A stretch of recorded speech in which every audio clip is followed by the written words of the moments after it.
Welcome back, second graders. This week, our genre is narrative nonfiction.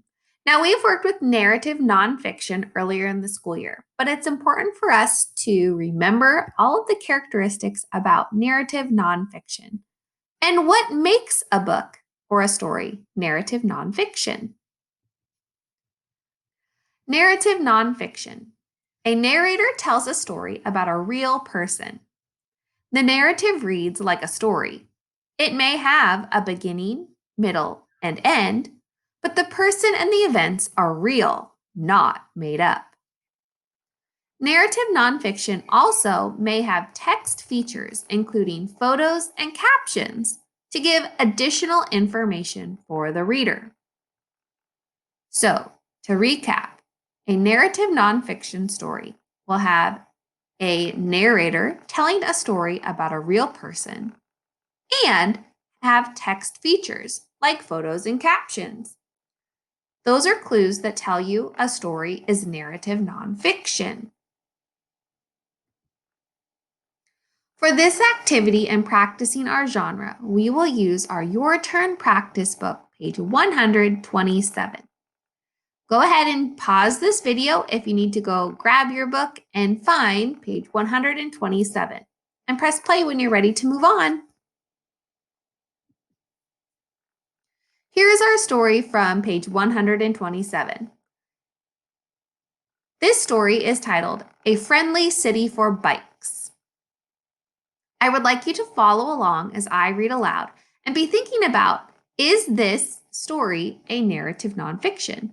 And if it is, how do you know? Does it have some of the characteristics we were just talking about? Let's listen and find out. A Friendly City for Bikes. Sarah Krause lives in Austin, Texas. The mayor asked her for ideas to improve bike safety. Now, Sarah and many other people have helped make Austin a friendly city for bikes.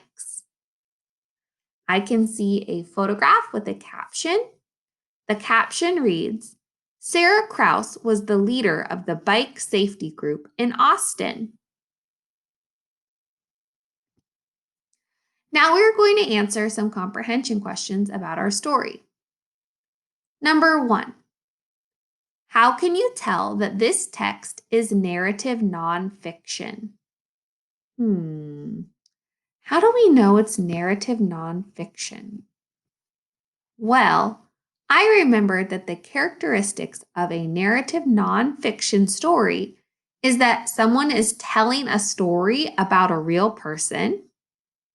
Is the author telling us about a real person? Yes. And I also remember that it might have text features like photographs and captions. Does this story have photos and captions? Yes, it does.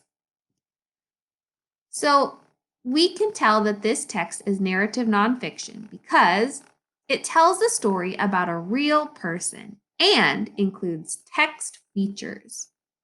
That is how we know it is narrative nonfiction. Go ahead and press pause to write down your answer and play when you're ready to move on.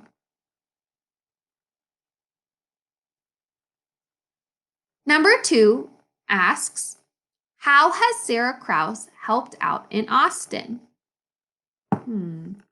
What did she do to help her city of Austin? Let's go back and reread to find the answer. I can see that in the last sentence, it says, now Sarah and many other people have helped make Austin a friendly city for bikes. So that is how she helped her city of Austin. She helped make it a friendly city for bikes.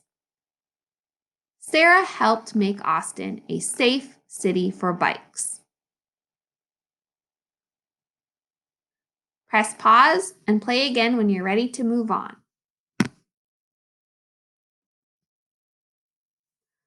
Number 3 asks, why does the author include a photo? Why do you think the author included a photo of Sarah in the story? What do you think, second graders? Why do you think they did that?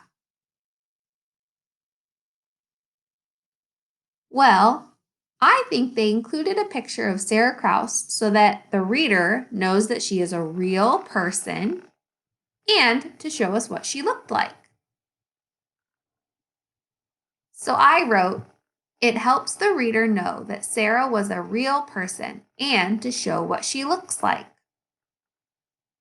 That is why the author included a photo. Number 4, what information can you learn from the caption?